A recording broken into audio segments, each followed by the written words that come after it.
राधे बिहारी लाल की जय। राधा रानी सरकार की जय। सद्गुरुदेव भगवान की जय। हनुमंत लाल की जय।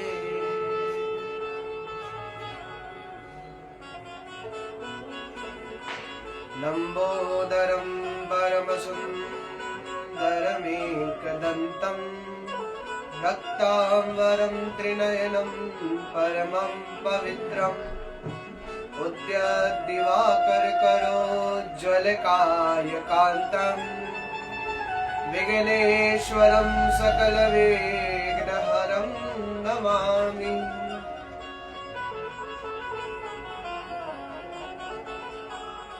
नारायणं नमस्कृत्य नरं चैव नरोत्तमं देवीं सरस्वतीं व्यासं ततो जयमुदीरये।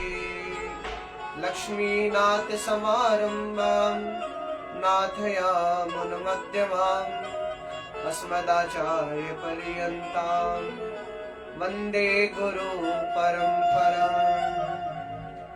जय जय श्री राधा रमण, जय जय नवल किशोर, जय गोपी चित चोर प्रभु, जय जय माखन चोर।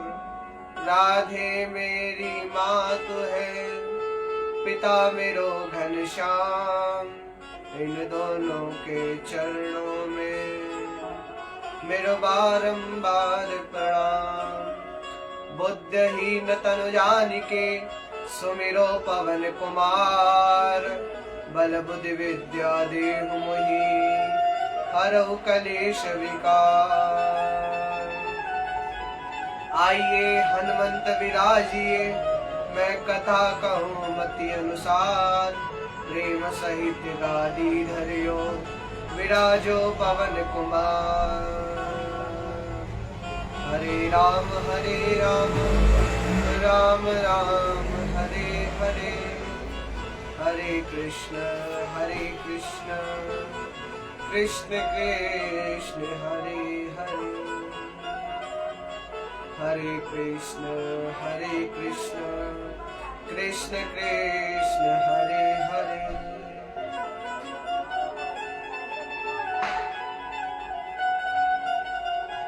तो हमारे घर पे नहीं आता हूँ, वो पापा के ऑफिस से जाते हैं, ले जाना पड़ता है।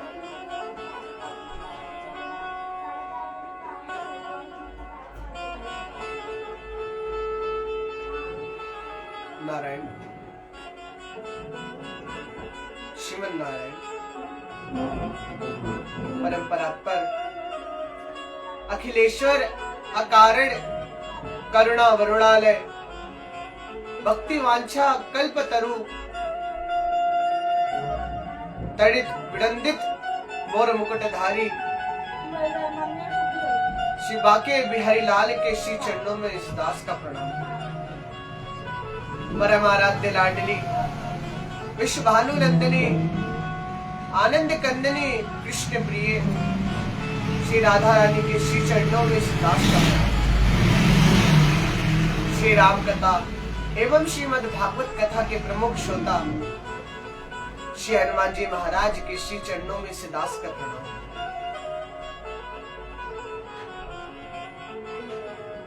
सभी बाल गोपालों के हृदय में विराजमान श्री गोविंद के चरणों में इस दास का प्रणाम।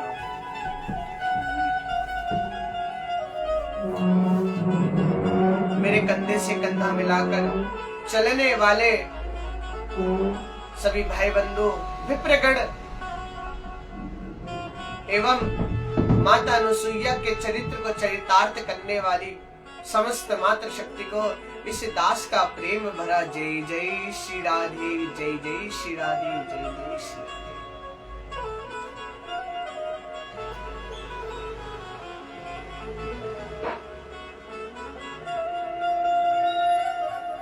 भक्तों,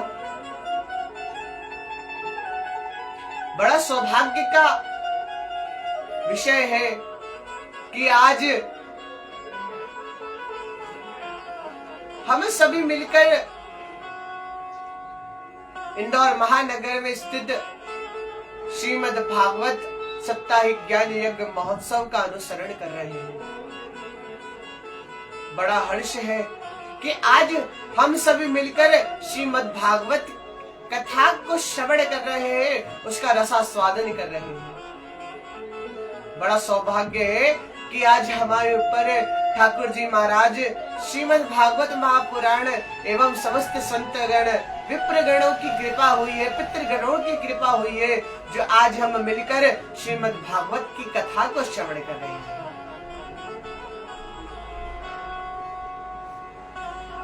आज बड़े हर्षोल्लास के साथ हम सब मिलकर श्रीमद् भागवत की कथा को श्रवण करेंगे। आज द्वितीय दिवस है। आज हम सब मिलकर श्री सुखदेव जी महाराज की जन्म की कथा और आदि आदि कथा को श्रवण कर हमारे जीवन को कृतार्थ करेंगे। बंधुओं, विकट दिवस हमने बड़ा ही सुंदर भक्ति महारानी के नव युवती होने की कथा श्रवण करी थी। उसके बाद एक ऐसे पापी की कथा श्रवण करी जिसने जीवन भर केवल पाप करा, केवल दुर्व्यवहार करा, वेश्याओं का गमन करा, स्वयं के घर में चोरी करी। ऐसे हमने इस ऐसे घोर पापी की कथा को श्रवण करा। बंधुओं, हमें जीवन में कभी भी पाप नहीं करना चाहिए, अत्याचार नहीं करना चाहिए किसी के ऊपर। अगर हम जीवन में कभी भी ऐसा कार्य करते हैं तो हमें घोर नरक को भोगना पड़ता है। गरुड़ पुराण में 28 नरकों का वर्णन किया गया है।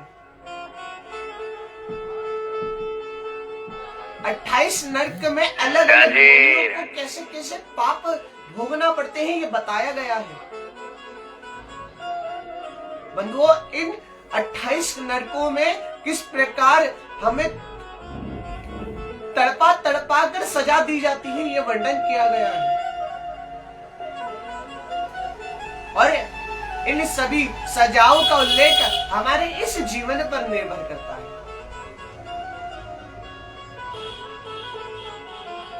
अगर हम इस जीवन में घोर पाप करेंगे, घोर अत्याचार करेंगे, अपने बड़ों का सम्मान नहीं करेंगे, उनको आदर भाव से प्रणाम नहीं करेंगे, उनके सामने झुकेंगे नहीं, तो हमें अलग अलग योनियों को भोगना पड़ेगा, अलग अलग पापों को भोगना पड़ेगा। हमारे जीवन में घोर अत्याचार करेंगे तो हमें न जाने कौन सी योनि मिले, न जाने हमारा अगला जीवन किस प्रकार हो।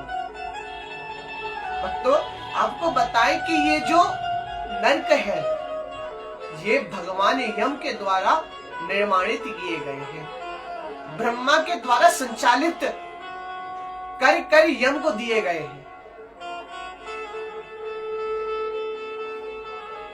इसी प्रकार एक ऐसा पापी था जिसने अपने पूरे जीवन में केवल और केवल दुर्व्यवहार करा, अपने बड़ों का सम्मान नहीं करा, कभी भी सत्य कर्म नहीं करा।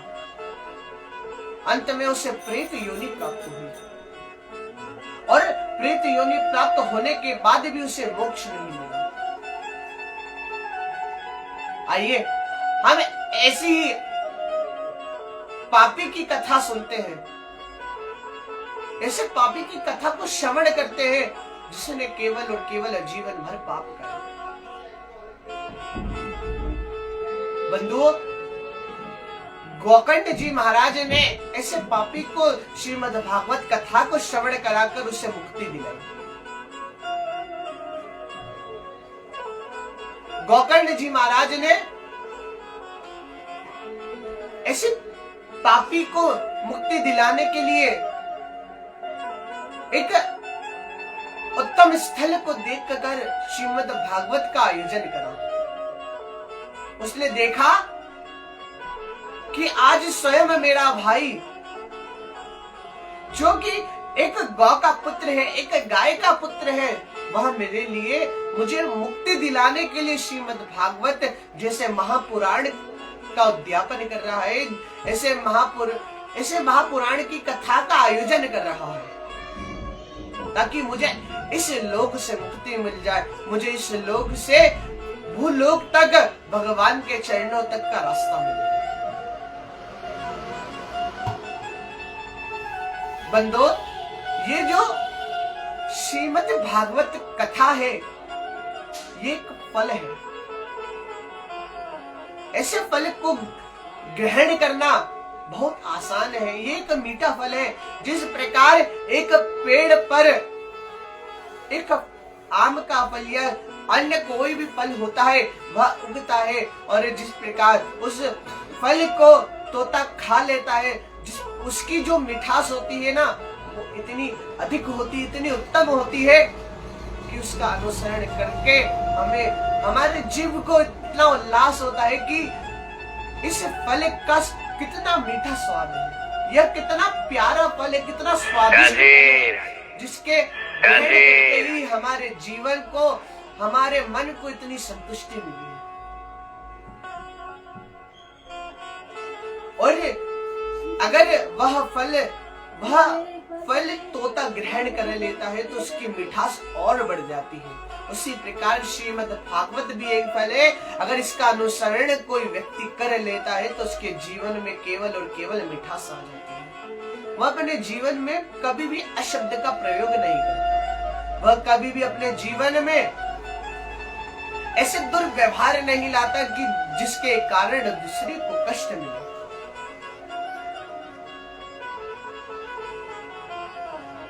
बंधुओं, एक व्यक्ति था, वह जीवन भर गाली बकता था, अशब्द कहता था, कटु शब्द कहता था बस।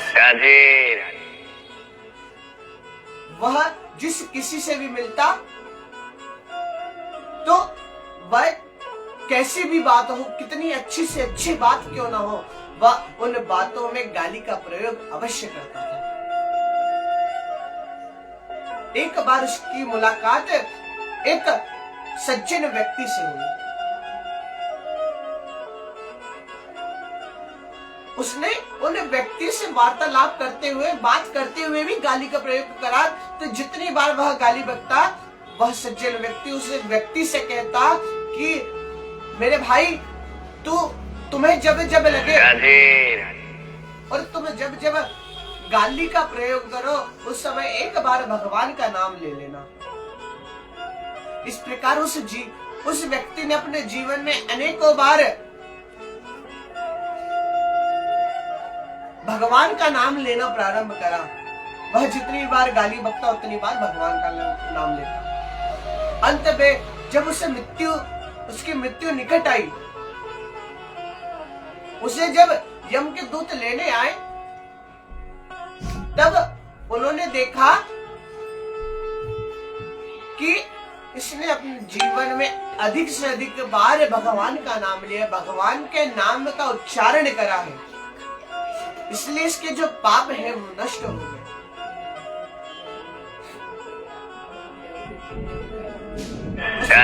हम कहते हैं कि आप जितना कार्य करें उतना अधिक से अधिक भगवान का नाम लें। आप जितना कार्य करेंगे और अगर उतना ही भगवान का नाम ले रहे हैं तो आपको जल्द से जल्द मोक्ष की प्राप्ति हो जाएगी। और अगर इसी के साथ आप भगवान की कथाओं का श्रवण भी कर रहे हैं, भगवान की कथाओं को सुन रहे हैं, तो आपका जीवन सफल है। आपके जीवन में कोई कष्ट नहीं आ सकता।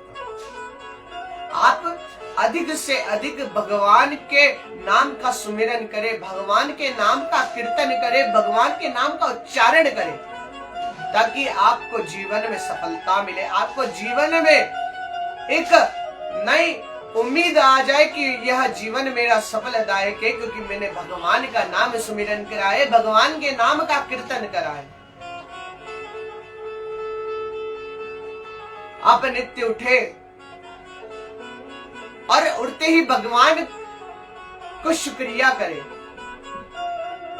क्योंकि न जाने कब आपको आपकी मृत्यु आ जाए, न जाने आपका कौन सा दिन ऐसा हो जिस दिन आपने भगवान का नाम लिया और आपको मोक्ष मिल गया। इसलिए मैं कहता हूं कि जीवन में आप अपने अधिक से अधिक भगवान के नाम का उच्चारण करें, भगवान के नाम का कीर्तन करें। आप एक नियम बना ले कि हम इस समय से इस समय तक सिर्फ और सिर्फ भगवान की कथाओं का सुमिरन करेंगे, भगवान की कथाओं का श्रवण करेंगे और उन कथाओं का श्रवण करते करते भगवान का नाम का कीर्तन करेंगे, भगवान का नाम का उच्चारण करेंगे। अगर आप ऐसा करते हैं तो आपको जीवन में कभी भी पीछे मुड़कर नहीं देखना पड़ेगा कि मेरा पहला जीवन कैसा था और अब जीवन कैसे है। आप अधिक से अधिक भगवान का नाम का सुमिरन करें। आइए हम प्रथम स्कंद में प्रवेश करते हैं।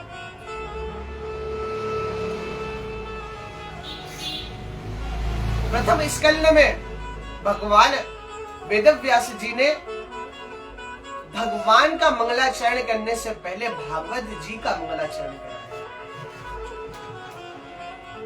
हमने आपको विकट दिवस श्री भक्ति महारानी के नवयुवती होने की कथा श्रवण कराई थी और उसमें नारद जी के द्वारा एक प्रश्न किया गया था कि सत्य कर्म क्या है। बंधुओं, इस प्रश्न का उत्तर श्री सूत जी महाराज ने श्रीमद् भागवत जी को बताया है कि हमारे जीवन में सबसे बड़ा सत्कर्म श्रीमद् भागवत महापुराण की कथा है। क्यों? क्योंकि इसमें सभी वेदों का, सभी शास्त्रों का, सभी उपनिषदों का एवं सभी पुराणों का सार छुपा है। ये ऐसा निगम फल है जिसका रसास्वादन करते ही हमें एक आनंद की अनुभूति होती है। यह ऐसा फल है जिसको श्रवण करने से हमें भगवान की कथाओं का सुमिरन होता है, हमें भगवान की लीलाओं का चिंतन होता है। बंधुओं, जब मैया यशोदा दही मंथन करती थी तब 3 कार्य करती थी एक साथ। मैया भगवान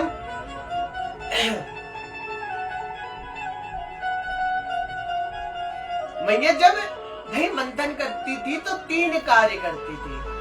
सबसे पहला भगवान की लीलाओं का चिंतन करना, दूसरा अपने मुख से कृष्ण कृष्ण नाम लेना और तीसरा दही मंथन करना। इसीलिए मैं कहता हूं आप जो भी कार्य करें तो उस कार्य में भगवान की लीलाओं का चिंतन अवश्य करें, जिसके कारण आपका मन शांत रहेगा और अधिक से अधिक आपका चित्त भगवान में लगता रहेगा। अगर आप नित्य कुछ समय निकालकर अगर भगवान का चिंतन कर रहे हैं तो आपका जीवन धीरे धीरे उन्नति की ओर बढ़ता जाएगा। भक्तों, एक बार जब ध्रुव जी महाराज को भगवान ने 6 महीने में दर्शन दिए तो सभी संत भगवान से लड़ने चले गए। आज सभी संत भगवान से लड़ने जा रहे हैं कि हम इतने वर्षों, इतने हजारों वर्षों तक, इतने लाखों वर्षों तक तपस्या करते हैं, फिर भी आप हमारी परीक्षा ले लेकर हमें दर्शन देते हैं। लेकिन इस बालक ने तो केवल 6 महीने ही तपस्या करी और आप इस पर प्रसन्न होकर इसे दर्शन दे दिए। ये क्या बात हुई? आज सभी ऋषिगण, सभी संतगण भगवान से लड़ने के लिए वैकुंठ चले गए। तो क्या आप भगवान का सुमिरन नहीं कर सकते, भगवान का चिंतन नहीं कर सकते, जिसके कारण शायद आपको भी ध्रुव की तरह 6 महीने में भगवान ने दर्शन दे दे। अरे भाई मेरे, यह भगवान का नाम सुमिरन करना, भगवान के नाम का चिंतन करना बहुत आसान है। आप कार्य करते करते भी अगर भगवान का नाम ले रहे हैं तो यह समझ लीजिए कि भगवान ने आपकी गणना उनके गणों में कर ली है। कि भगवान जिसको चाहते हैं उसे अपने पास बुलाते हैं, और अगर किसी को नहीं चाहते तो उसे माया में भेज देते हैं।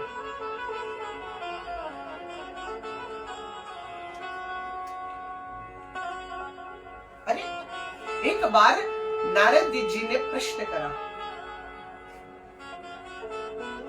अरे प्रभु, ये आपकी जो माया है ये क्या है? मुझे माया का दर्शन करना है।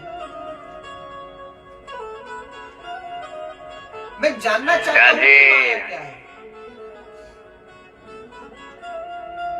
मैं इतना बड़ा संत हूँ, देवर्षि हूँ, लेकिन मैंने कभी भी माया नहीं देखी। तो आज भगवान गरुड़ पर विराजमान होकर नारद जी को लेकर इस भूलोक धाम पर आए।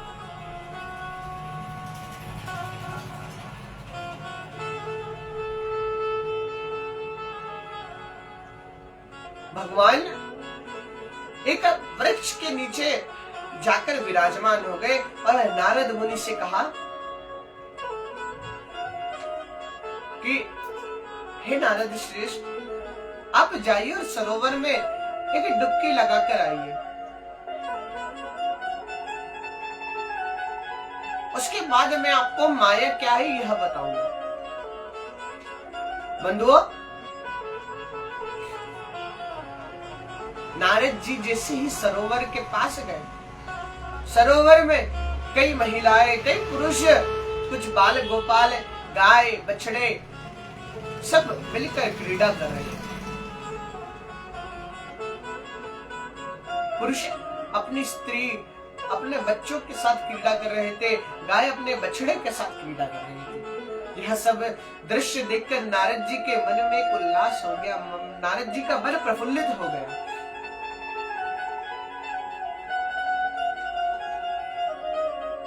नारद जी ने मन में विचार करा, क्या सुखम परिवार है, काश ऐसा परिवार मेरा भी होता, काश ऐसी माया मेरी भी होती। और जैसे ही भगवान ने यह चीज सुनी कि काश ऐसा परिवार मेरा होता, वैसे ही भगवान ने अपनी माया रची।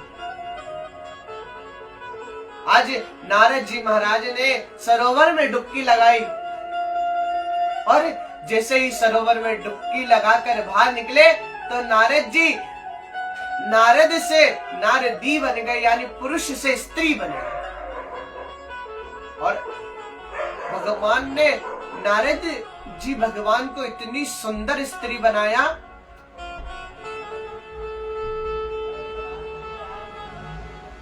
उसी समय वहां पर से एक राजा गुजर रहे थे, और जैसे ही उन राजा की दृष्टि नारदी यानी जो नारद जी स्त्री बनकर खड़े हैं उनके ऊपर पड़ी,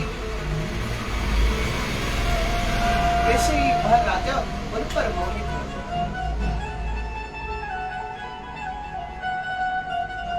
भगवान वहां से वैकुंठ चले गए, और राजा और हमारे नारद जी महाराज जो कि स्त्री बनकर भ्रमण कर रहे हैं, वह घूमते घूमते विचरण करते करते राजा के महल में पहुंचे। राजा और उस स्त्री के अनेक बालक हुए, और इन बालकों के भी बालक हुए। ऐसे करते करते 1000 वर्ष बीत गए।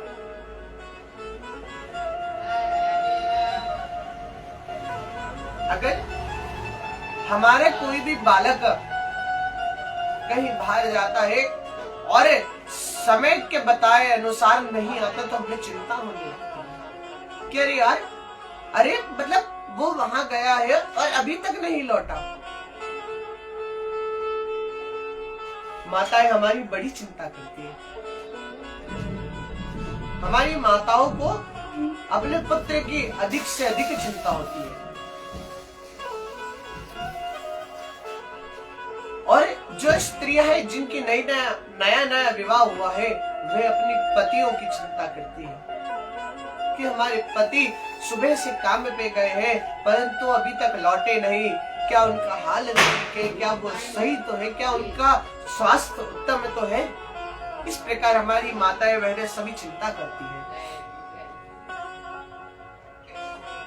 अरे उसी प्रकार आज नारद जी महाराज जो अपने पति यानी उस क्षेत्र के राजा हैं, उनकी चिंता कर रही है, क्योंकि जो राजा है वह युद्ध करने गया है और अभी तक लौटे नहीं। आज जो नारद जी के नाती नातिन है, वे सब नारद जी से कहते हैं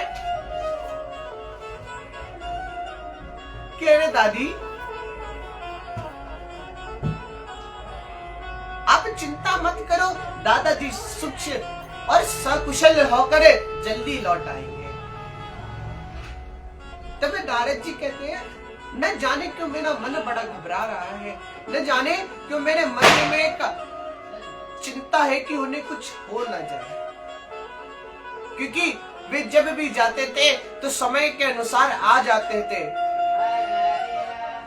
लेकिन आज वे तो प्रातः सुबह से गए हैं और अभी तक लौट कर नहीं आए। आज न जाने मुझे क्यों चिंता हो रही है। उसी समय सभी बालक गोपाल अपनी दादी का हाथ पकड़ते हैं और उन्हें लेकर पुनः उसी सरोवर के पास पहुंच जाते हैं। तब सभी नाते पोती दादी यानी जो हमारे नारद जी महाराज है, उनसे जिद करने लगते हैं कि अरे दादी माँ, हमें इस सरोवर में स्नान करना है, लेकिन हमें भय है कि हम डूब जाएंगे, इसलिए हम चाहते हैं कि आप भी हमारे साथ इस सरोवर में स्नान करें।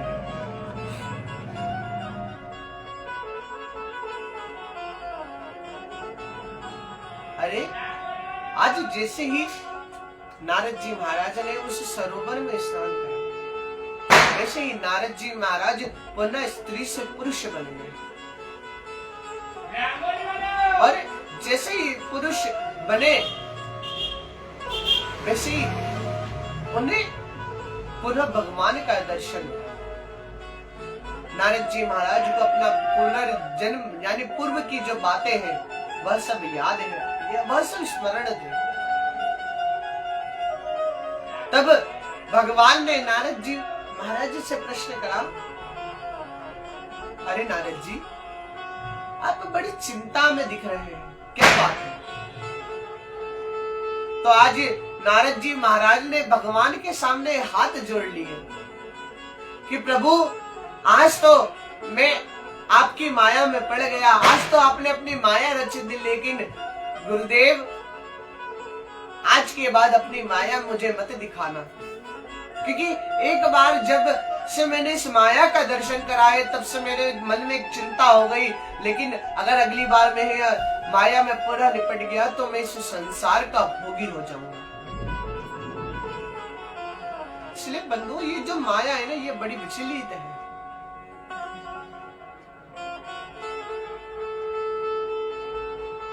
इसी प्रकार वेदव्यास जी ने अपने शिष्य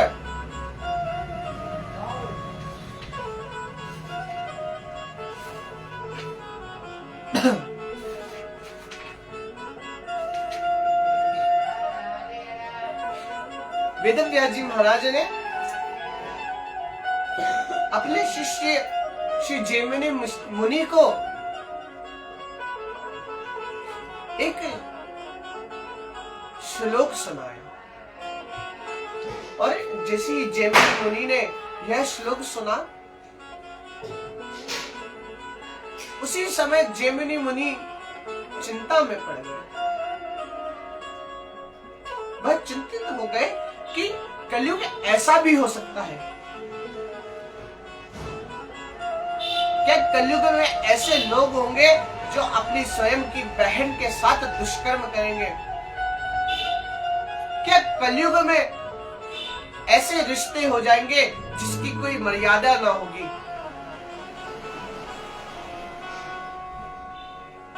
तो आज जैसे ही यह शब्द वेद व्यास जी ने सुने,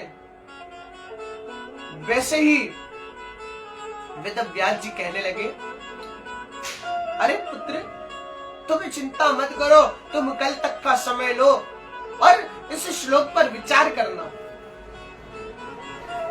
फिर मुझे उत्तर बताना कि आप मैंने जो लिखा है वह सही है या जो मैं तुम कह रहे हो वो सही है।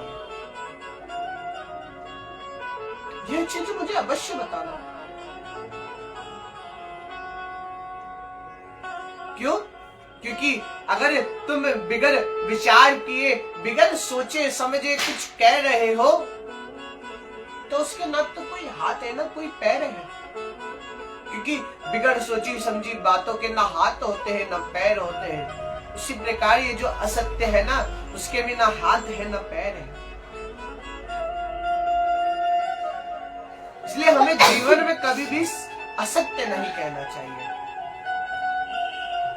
क्योंकि हमने भागवत के प्रथम श्लोक में प्रथम बार में ही यह चीज स्पष्ट कर दी कि भगवान का कार्य है सत्य सुनना।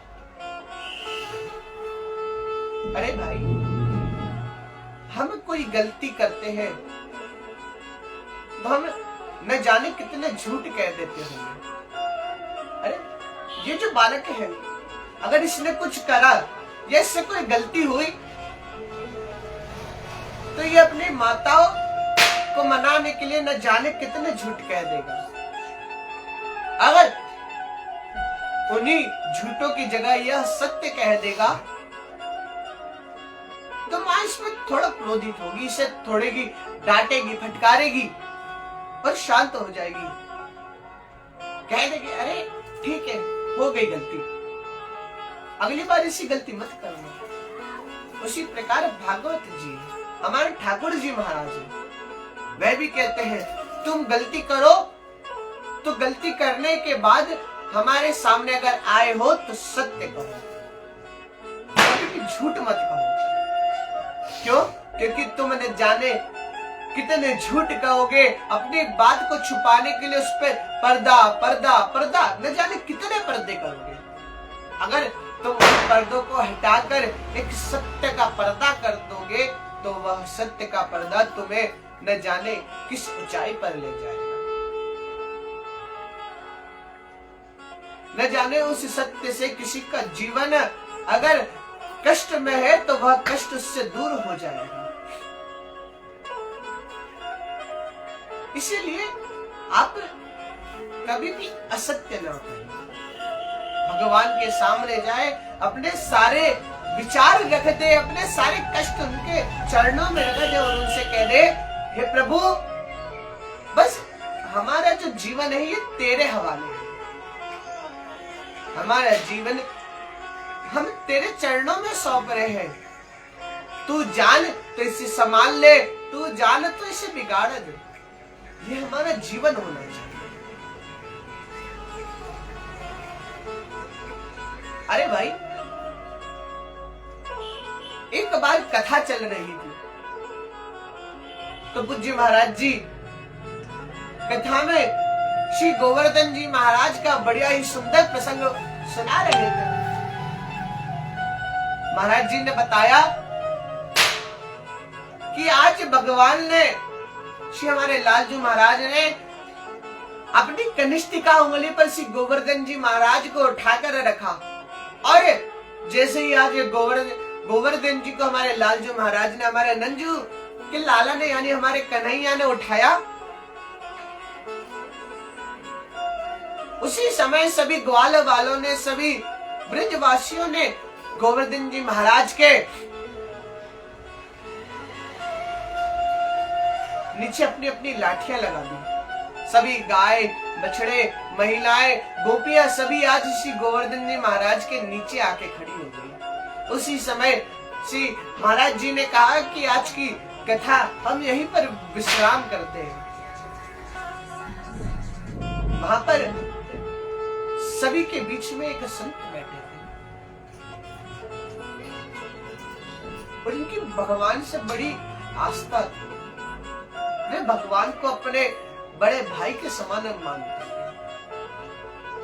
बंधु, संत का कभी रिश्ता नहीं होता, लेकिन उन संत का भगवान से एक न जाने इतना सूक्ष्म, इतना मंगल सा नाता था। आज जैसे ही श्री महाराज जी ने कथा संपूर्ण करने की बात कही, उसी समय वह संत उठकर श्री महाराज जी के चरणों में प्रणाम करके कहने लगे कि व्यास जी महाराज, आप एक कार्य करिए। आप समय को थोड़ा बढ़ाकर गोवर्धन जी महाराज को नीचे रखा दीजिए। आप कथा को बढ़ा दीजिए ताकि हमारे लाल जू ने जो गोवर्धन जी महाराज को अपनी कनिष्ठिका पर उठा के रखा है वह नीचे रख दे। क्यों? क्योंकि अगर आपने इसे कल तक बढ़ा दी तो हमारे लाल जू सरकार गोवर्धन जी को कल तक कनिष्ठिका पर उठा कर रखेंगे। इसलिए आप कथा बढ़ाइए और गोवर्धन जी महाराज को नीचे रखिए। ये भगवान के लिए आस्था है, ये भगवान के लिए उनका रिश्ता है। वे चाहते हैं कि हमारे भगवान को कोई कष्ट ना हो, उन्हें कोई पीड़ा ना हो। इसीलिए आप भगवान से आस्था रखें, भगवान को अपने परिवार का एक सदस्य माने। आपके मन में विचार आता है कि हम भगवान को एक मूर्ति के रूप में पूज रहे हैं, हम भगवान को सिर्फ एक पत्थर की, पीतल की या जिस भी धातु के भगवान बने हैं आपके घर में विराजमान है, तो आप उनके मूर्ति के रूप में पूज रहे हैं। लेकिन नहीं, अगर आप सच्चे हृदय से उनके मन में, उनको अपने मन में विराजमान कर उनको देखेंगे तो वे भी कुछ समय बाद आपसे कह देंगे कि अरे यार, आज तो जो भोग था ना उसमें थोड़ा सा नमक कम था, उसमें थोड़ी घी की कमी थी। ये भगवान की और आपकी आस्था है, ये आपका और भगवान का मिलन है।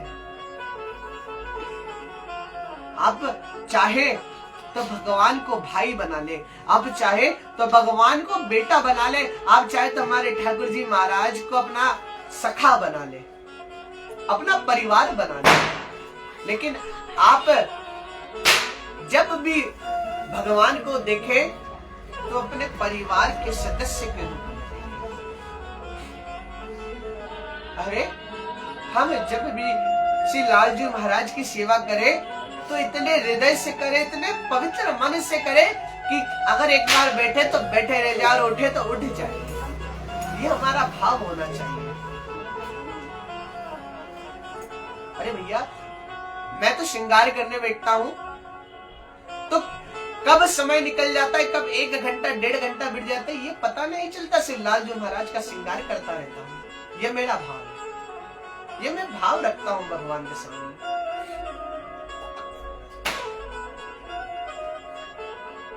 अरे हम यहाँ मंच पर विराजमान है, ये हमारा सौभाग्य है कि हम श्री लाल जी महाराज की कथा को आपको श्रवण करा रहे हैं। उनकी आस्था, उनका विधा, उनके चित्त को आपके सामने प्रस्तुत कर रहे हैं। ये हमारी आस्था, ये हमारा भाव है आप सबके लिए, जो हम इतना मधुर आपके सामने यह पक्ष रख सकते हैं।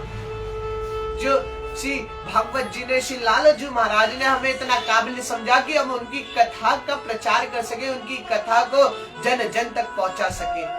क्यों? क्योंकि आजकल के युग में लोग राम को, कृष्ण को तो जानते हैं, लेकिन उनने क्या करा, उनने क्या नहीं करा, ये तो कोई नहीं जानता। आजकल लोग हर जगह कह रहे हैं कि हम हिंदूवादी है, हम धर्मवादी है, हम धर्म के साथ है, हम धर्म के खिलाफ है। अरे भैया, आप धर्म जानते हैं? धर्म क्या है? आपको पता है कि धर्म क्या है?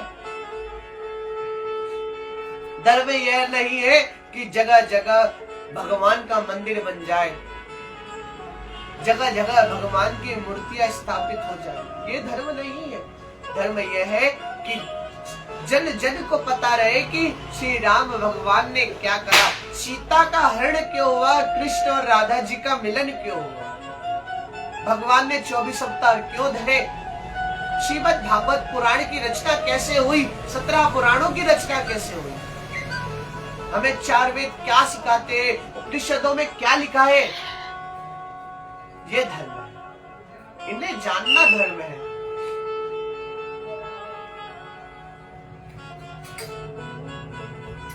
आज हमारे लोग ये समझते हैं कि धर्म में केवल भगवान का मंदिर बनना, राम राज्य बन जाना, यह धर्म है।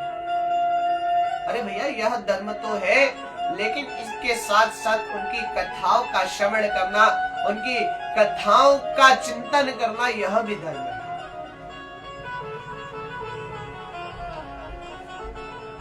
हमारे श्री प्रधानमंत्री जी ने अयोध्या में श्री राम राज्य घोषित करवा दिया, राम भगवान का इतना भव्य मंदिर का निर्माण करवा दिया,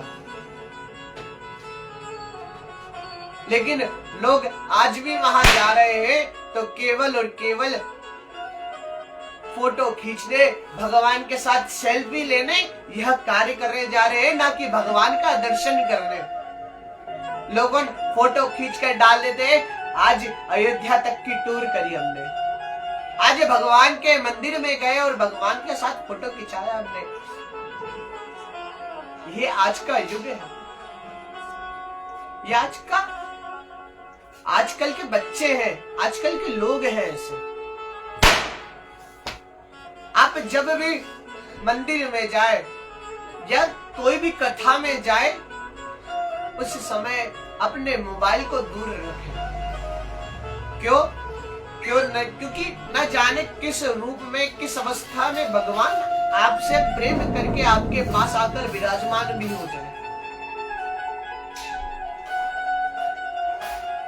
अरे लोग भगवान का भजन करते करते इतने मुक्त हो जाते हैं, इतने खो जाते हैं कि उन्हें समय का अभाव ही नहीं पता कि समय कितना निकल गया है, कितना समय बीत चुका है हमारा।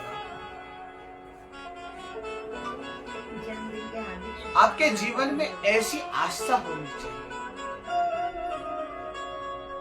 लेकिन नहीं, हम कथा में जाते हैं तो कथा में बैठकर मोबाइल चलाते हैं, कथा में बैठकर सेल्फी खींचते हैं, फोटो खींचते हैं कि आज हम इन महाराज जी की कथा में गए तो वहां पर जाके हमने कथा श्रवण करी, इतनी भव्य कथा चल रही थी। नहीं, यह गलत कार्य है। आप जब भी जाएं तो भगवान से अपने चित्त को लगाएं, भगवान से अपनी आस्था बिठाएं, भगवान को अपने दुखड़े कहें। अरे लेकिन नहीं, यहाँ पर आके लोग अपने घर की बातें करते हैं कि आज मेरे घर में ये खाना बनाया, आज मेरी सासू ने इतना सुनाया मेरे को, आज मेरी सासू के मैंने पांव दबाया, आज मेरी सासू की सेवा करी। लोग कथा में आकर ये कहते हैं, इसकी बजाय आप भगवान की 2 बातें करेंगे तो ये आपके जीवन को कृतार्थ करेगा। अरे एक बार हम श्री गुरुदेव जी महाराज की कथा में गए तो वहां पर कुछ महिलाएं बैठकर घर की बातें कर रही थी कि आज मेरे घर में भिंडी की सब्जी और रोटी बनी, आज मेरे घर में दाल चावल बनी। उस समय श्री गुरुदेव जी महाराज एक प्रसंग सुना रहे थे कि यशोदा मैया भगवान को बिठाकर माखन मिश्री इतने भाव से खिलाती है कि मैया खिलाते खिलाते भूल जाती है कि कन्हैया सो गए। उसी समय उन स्त्रियों पर श्री गुरुदेव जी महाराज की दृष्टि पड़ गई तो गुरुदेव जी महाराज ने प्रश्न कर दिया, अरे भैया अभी मैंने क्या कथा सुनाई है आप बताइए। उन मैयाओं का ध्यान तो घर की बातें करने में था, तो कथा में ध्यान नहीं था। उसी समय श्री गुरुदेव जी महाराज ने कहा कि मैया आप घर की बात छोड़कर अगर भगवान की बातें करेंगी तो आपका जीवन, जो संकट आपके जीवन में आ रहे हैं, जो आपके घर में दोष है, वे दोष धीरे धीरे करके क्षीण हो जाएंगे। उनका जो असर है वे सब कम हो जाएगा। इसीलिए आप जब भी कथा में आए तो भगवान का चिंतन करें, भगवान का मनन करें, भगवान का सुमिरन करें। तुलसीदास जी महाराज राम भगवान का नाम उल्टा जपते थे।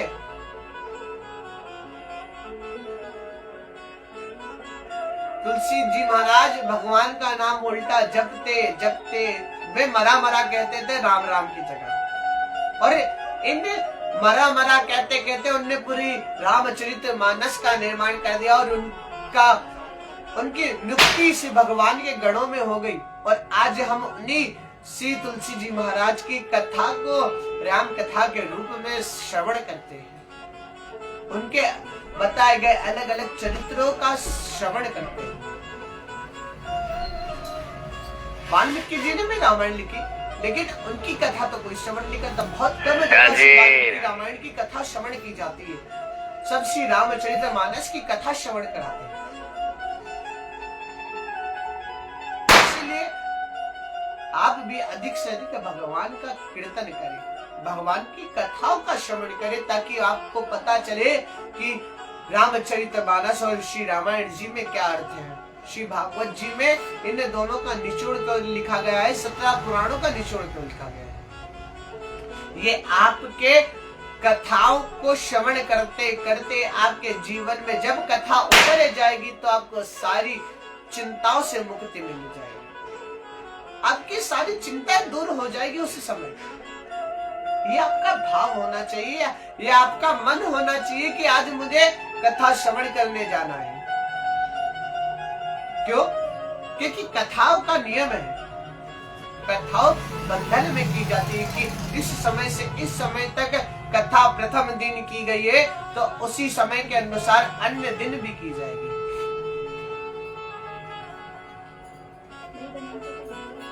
अरे भैया, प्रथम दिवस तो हम सूक्ष्म तरीके से कथा को श्रवण करते हैं। श्री महात्मा का श्रवण थोड़ा छोटा है, इसलिए पहले दिन तो समय कम लगता है, लेकिन अन्य दिन कथा विस्तार से सुनाई जाती है। कथाओं को बढ़ाया जाता है ताकि आप लोगों को पता चले कि कथा में क्या क्या प्रसंग आते हैं, कौन कौन से प्रसंग में क्या क्या चरित्र है, किन चरित्रों में कितने श्लोक गाए गए हैं, किस श्लोक के द्वारा भगवान की स्तुति कही गई है। ये आपके बताने के लिए, आपके जानने के लिए कथाओं को बढ़ाया जाता है, कथाओं का समय बढ़ाया जाता है। लेकिन नहीं, हम कथा में जाते हैं तो घर की बातें करते हैं, गृहस्थ बातें ज्यादा करते हैं। कथा में बैठकर सोना, मोबाइल चलाना, बातें करना, ये ज्यादा होता है। लेकिन अगर आप उन सब को छोड़कर भगवान की कथा को श्रवण करेंगे तो ये बात थोड़ी जमती है, थोड़ी बात अच्छी लगती है। तो श्री वेदव्यास जी महाराज ने जैमिनी मुनि से यह प्रश्न करा था कि कलयुग के बारे में आप क्या जानते हैं। तो जैमिनी महाराज जी ने उस श्लोक का अर्थ बताते हुए कहा कि क्या कलयुग में ऐसे भाई बहनें, ऐसे पुत्र पुत्रियां हैं जो अपने बड़ों का सम्मान नहीं करेंगे? क्या ऐसा समय भी आएगा जिसमें भाई ही अपने बहन के साथ दुष्कर्म करेगा? आज श्री जैमिनी जी महाराज पुनः लौटकर और गुरुदेव जी के चरणों में प्रणाम कर अपनी कुटिया में गए। सायंकालीन हुआ, वेदव्यास जी महाराज अपना संध्या वंदन करने लगे और जैमिनी मुनि भी श्री भगवान का जप करने लगे। वेदव्यास जी महाराज जाकर अपनी कुटिया में सो गए, विश्राम करने लगे। उसी समय जैमिनी मुनि के पास एक स्त्री जो पूरी भीगी हुई थी वह उनके सामने आई और उनसे कहने लगी कि हे ऋषि श्रेष्ठ, क्या मुझे एक रात के लिए आपकी कुटिया में स्थान मिल सकता है? आपके इस आश्रम में स्थान मिल सकता है? क्यों? क्योंकि मेरा जो घर है वो नदी के उस पार है और रात काफी हो जाने के कारण मैं नदी के उस पार नहीं जा सकती। तो हे गुरुदेव, मेरे आपके चरणों में विनती है, मैं आपके चरणों में विनती करती हूँ कि एक रात के लिए मुझे अपने आश्रम में स्थान दे दीजिए। उसी समय जैमिनी मुनि ने कहा कि पुत्री, मैं तुम्हें एक स्थान दे दूंगा, लेकिन तुम एक बात जरूर याद रखना कि चाहे कोई आ जाए, चाहे कोई तुम्हारे द्वार को खटखटाए, चाहे कोई मेरी आवाज में आकर तुमसे कहे कि पुत्री मैं जैमिनी मुनि हूं जिसने अभी कुछ समय पहले तुम्हें यहाँ पर रुकने की आज्ञा दी थी, तब भी तुम अपना द्वार प्रातः होने तक मत खोलना। यह बात सुनकर वह जो स्त्री थी वह उस कक्ष में जाकर विश्राम करने लगी और जो हमारे जैमिनी मुनि थे वह वृक्ष के नीचे बैठकर भगवान का भजन कर रहे थे। अर्धरात्रि हो गई। तब जैमिनी मुनि के मन में ख्याल आया कि अरे, वह स्त्री इतनी रात में आई है, क्या उसने कुछ आहार खाया होगा कि नहीं खाया होगा, क्या उसे भूख तो नहीं लगी है? यह सब उनके मन में विचार आने लगे। आज जैमिनी मुनि अपने हाथ में उन्होंने एक थाली, उसमें कुछ फल रखे, कुछ अन्न धन रख के उस स्त्री के पास गए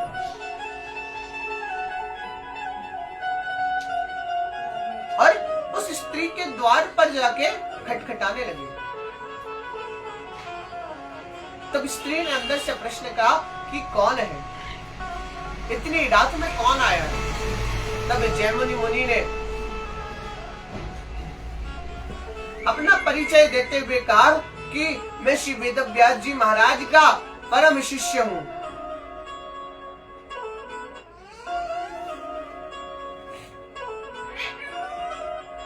तब उस स्त्री ने दरवाजा खोलने से मना कर दिया कि मैं जानती हूँ कि तुम कोई भैरूपी हो जो मेरे साथ दुष्कर्म करने आए। जैमिनी मुनि ने उसे समझाते हुए अन्य कई बातें बनाई। अंत में जैमिनी मुनि ने उस कुटिया का छपड़ा, जो ऊपर का भाग होता है, उसे फाड़ा और उसे फाड़कर उस कुटिया में कूद गए और धीरे धीरे कर उस स्त्री के पास जाने लगे। आज जैसे ही जैमिनी मुनि उस स्त्री के करीब पहुंचे तो जैमिनी मुनि ने उस स्त्री को अपनी गोद में उठा लिया और जैसे ही उस स्त्री को गोद में उठाया तब वह स्त्री का रूप परिवर्तित हो गया, वह स्त्री पुरुष में बदल गई।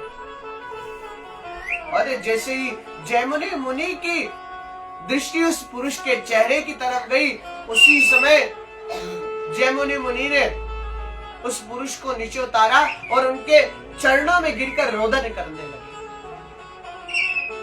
बंधुओं, वह पुरुष और कोई नहीं, श्री जैमिनी मुनि के गुरुदेव श्री वेदव्यास जी महाराज थे, जो उन्हें शिक्षा देना चाह रहे थे कि कलयुग कैसा है, कलयुग में कैसे कर्म हो सकते हैं।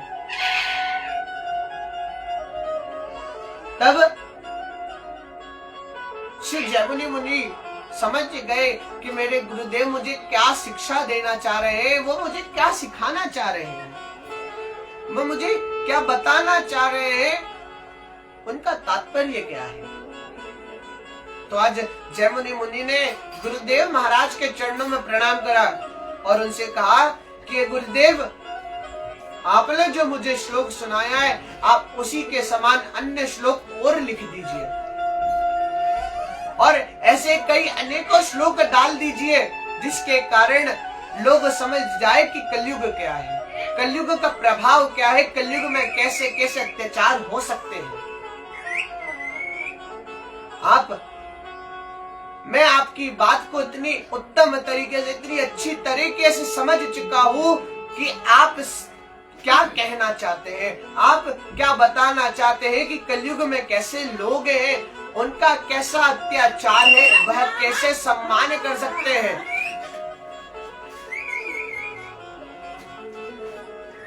इसलिए आप ऐसे अन्य श्लोक डाल दीजिए। श्रीमद् भागवत कथा में, श्रीमद् भागवत पुराण में ऐसे अन्य श्लोकों की रचना कर दीजिए। आज वेद व्यास जी महाराज ने इसी प्रकार अन्य श्लोकों की रचना करी। इसके बाद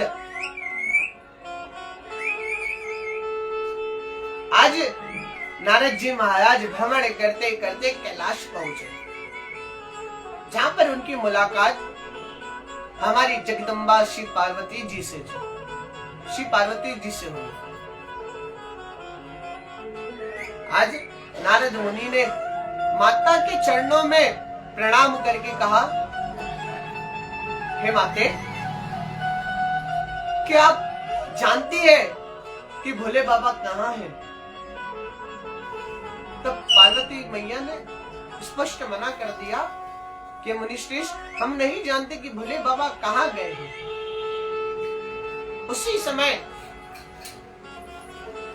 नारद जी माता से प्रश्न करते हैं कि मैया, क्या आप जानती है कि भोले बाबा ने अपने गले में ये मुंडों की माला क्यों पहनी है? बंधुओं, नारद मुनि जहां जाते हैं वहां कुछ ना कुछ गड़बड़ी अवश्य करते हैं। क्यों? क्योंकि ये माया है, ये भगवान की लीला है जिसके भागी सभी होते हैं। भगवान ने यह लीला इसलिए रची क्योंकि उन्हें सुखदेव जी महाराज के द्वारा श्रीमद् भागवत कथा का प्रचार प्रसार इस गोलोक धाम पे करवाना है।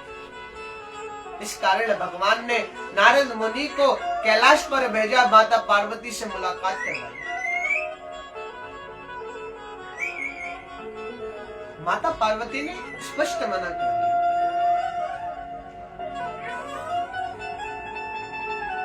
कि गुरुदेव, मैं नहीं जानती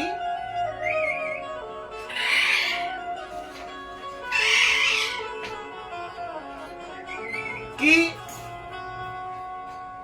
मेरे जो स्वामी है उन्होंने यह मुंडों की माला क्यों पहनी है। मैं यह नहीं जानती कि मुंडों की माला किसकी है, आप बताइए। तब नारद मुनि माता के चरणों में प्रणाम करके वहां से चले गए। उसी समय माता थोड़ी उदास हो गई और जाकर कोप भवन में बैठ गई।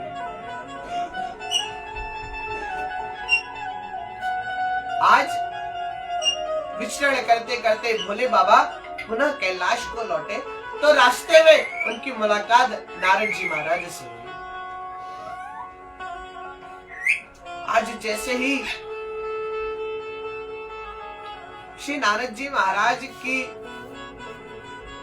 दृष्टि भोले बाबा को पड़ी तो नारद जी ने अपना रास्ता बदलना चाहा, लेकिन जैसे ही नारद जी अपना रास्ता बदल कर जाने लगे उसी समय भोले बाबा ने नारद जी को रोक कर लिया और कहा, अरे नारद, कहां से आ रहे हो, कहां को जा रहे हो?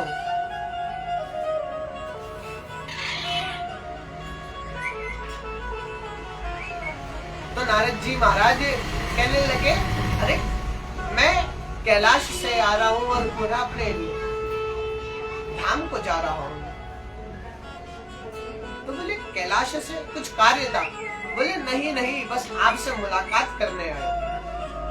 लेकिन आप थे नहीं, तो पार्वती मैया से मुलाकात हो गई और पार्वती मैया आपको बुला रही है।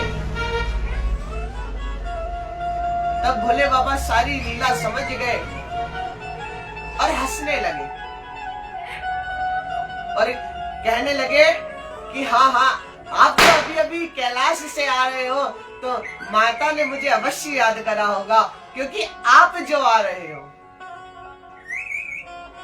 आपका कैलाश जाना और मेरा लौट कर आना, यह कोई संयोग नहीं, यह सब लीला है। बाबा आज सारी बात समझ गए और कैलाश के लिए निकले। जैसे ही आज कैलाश पर पहुंचे तो वहां का जो माहौल था थोड़ा विचलित सा था। वहां सब दूर उदासी छाई हुई थी, सारे जो पुष्प थे थोड़े मुरझाए हुए, और जो भगवान का स्थल है वह भी सोना सोना पड़ा हुआ। आज भगवान माता पार्वती को ढूंढते ढूंढते एक कंदरा में पहुंचे। वहां पर माता थोड़ी मलिन वस्त्रों में विराजमान थी।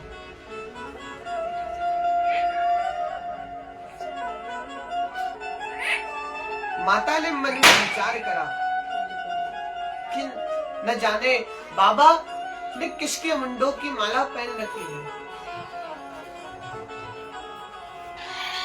न जाने कौन है ये जिसने अपने शीश की माला भगवान को भेंट में दी है। इस प्रकार माता मन में विचार कर रही है। उसी समय बाबा आते हैं और मैया को आवाज देते हैं। जैसे ही मैया ने भगवान की आवाज सुनी, भोले बाबा की आवाज सुनी, तो मैया उठकर अनेक प्रश्न करने लगी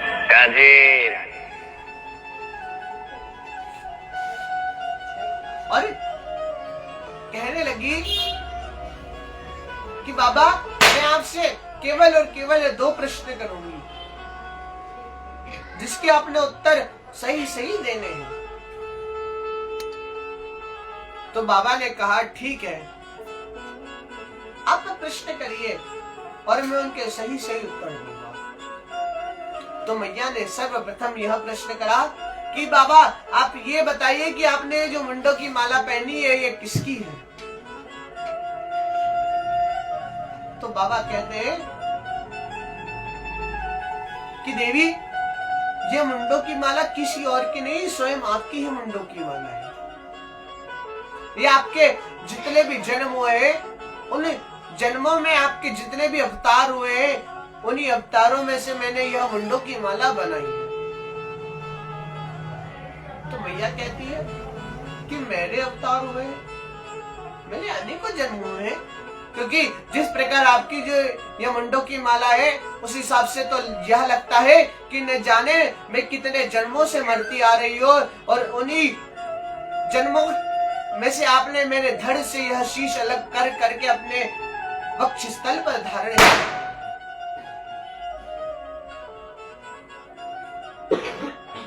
तब मैया दूसरा प्रश्न करती है कि ठीक है बाबा, मैं आपकी बात मान लेती हूँ कि मेरे अनेकों जन्म हुए और अनेकों जन्मों में मुझे मृत्यु मिली है, और उन्हीं सभी के शीश आपने धारण कर रखे हैं। तो आप यह बात बताइए कि मैं मर रही हूँ तो क्या आपने अमर बूटी पी रखी है जो आप मरते नहीं?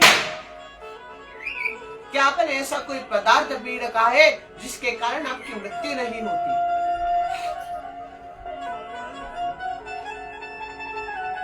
बताइए।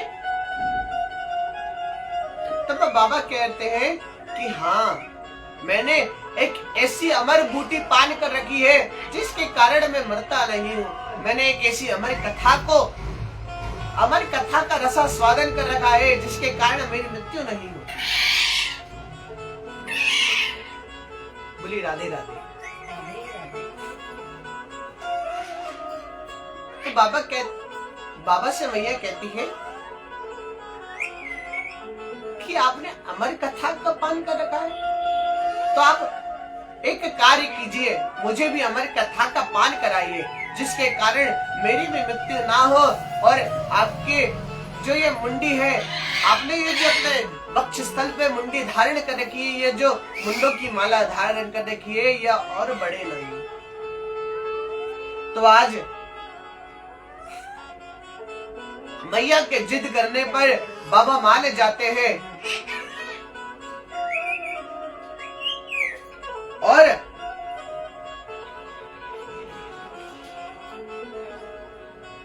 मैया से कहते हैं ठीक है, हम अमर कथा का आयोजन करेंगे। बंधुओं, आज बाबा ने अमर कथा का आयोजन करा। बाबा एक ऊंचे स्थान पर विराजमान हो गए और सामने अपने से नीचे मैया को बिठा लिया। बंधुओं, जब भी कथा होती है तो जो व्यास है उसे एक ऊंचे स्थान पर, एक पवित्र स्थान पर विराजमान होना चाहिए और जितने भी श्रोतागण हैं जो कथा की आस्था रखते हैं, कथा में आस्था रखते हैं, उन्हें एक जो व्यास गादी विराजमान की गई है उससे नीचे स्थान पर विराजमान होना चाहिए। उसे कभी भी श्रोता को वक्ता के बराबर नहीं बैठना चाहिए, ना ही श्रोता का स्थान वक्ता से ऊपर होना चाहिए। बोलिए राधे राधे। आज भोले बाबा एक ऊंचे स्थान पर विराजमान हो गए और नीचे मैया को विराजमान करा और मैया से कहा कि मैया, हमें जब भी कोई भी स्कंद संपूर्ण करे तो आप ओम का उच्चारण करना। जैसे हमने प्रथम स्कंद संपूर्ण करा तो आपको कहना है प्रथम स्कंद ओम, अगर द्वितीय करा तो द्वितीय स्कंद ओम। इस प्रकार आपको द्वादश स्कंद तक ओम का उच्चारण करना है। मैया यह चीज मान लेती है और बाबा को कहती है कि बाबा ठीक है, मैं आपकी बात मान लेती हूँ और मैं हर बार ओम का उच्चारण अवश्य करूंगी। बंधुओं, जिस कंदरा में बाबा और मैया को कथा श्रवण करा रहे थे, उसी कंदरा में एक चिड़िया का घोंसला था, जिसमें एक अंडे में हमारे श्री सुखदेव जी महाराज विराजमान थे।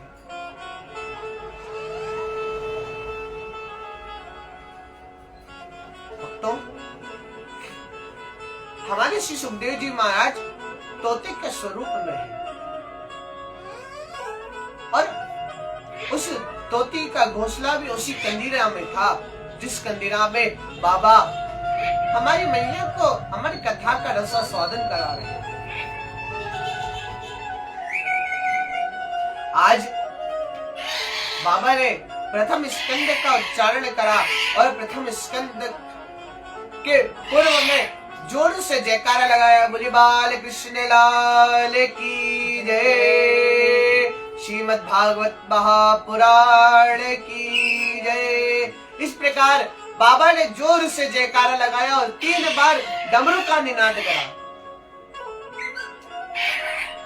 जैसे ही पहली बार डमरू बजाया तो आसपास के जितने भी क्षेत्र थे, उस क्षेत्र में जितने भी पशु पक्षी थे, वे सब उड़ गए।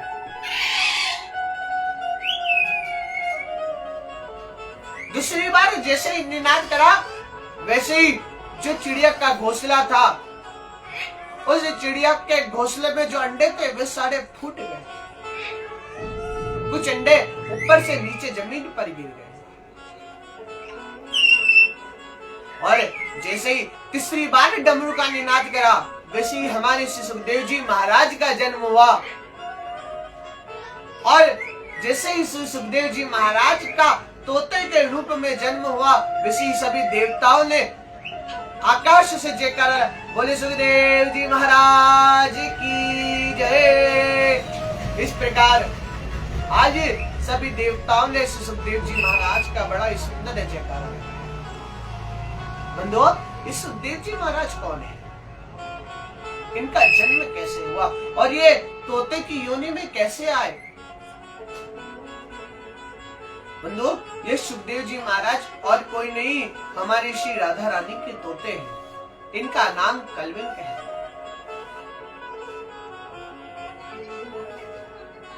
और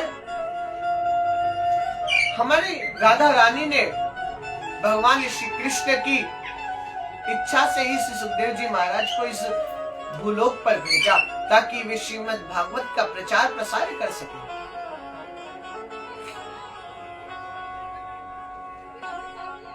बंधुओं, एक बार श्री सुखदेव जी महाराज राधा रानी के पास गए और उनके पास जाकर कृष्ण कृष्ण नाम सुमिरन करने लगे, राधा राधा नाम सुमिरन करने लगे। और जब वे कृष्ण के पास जाते तो कृष्ण कृष्ण सुमिरन करते।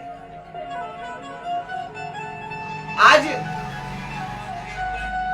कृष्ण भगवान के हाथ पर श्री सुखदेव जी महाराज विराजमान है और एक कृष्ण भगवान श्री सुखदेव जी महाराज से कह रहे हैं कि कलविंक, तुम जब भी मेरे पास आओ तो राधा नाम उच्चारण करना। और आज जैसे ही राधा रानी के पास श्री सुखदेव जी महाराज पहुंचे तो राधा रानी कहने लगी कि पुत्री, तुम जब भी मेरे पास आओ तो कृष्ण कृष्ण उच्चारण करना।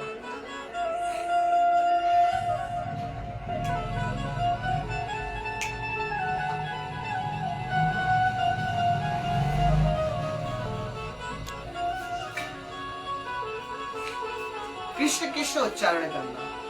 आज सुखदेव जी महाराज बड़ी घोर चिंता में पड़ गए कि राधा रानी कह रही है कि मैं उनके पास जाऊं तो कृष्ण कृष्ण उच्चारण करो, और कृष्ण भगवान कह रहे हैं कि मैं जब उनके पास जाऊं तो राधे राधे उच्चारण करूं। तो आज श्री सुखदेव जी महाराज दोनों का नाम मिलाकर जोर से अपने उच्च स्वर से भगवान का कीर्तन प्रारंभ करते हैं। आइए हम सब भी भगवान के कीर्तन में सम्मिलित होते हैं और सुखदेव जी महाराज के द्वारा श्री राधा जी और श्री कृष्ण जी का सुमिरन करते, उनका कीर्तन करते हैं।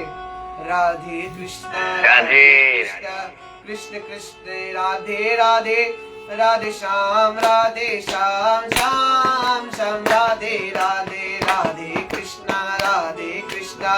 कृष्ण कृष्ण राधे राधे, राधे श्याम श्याम श्याम राधे राधे कृष्ण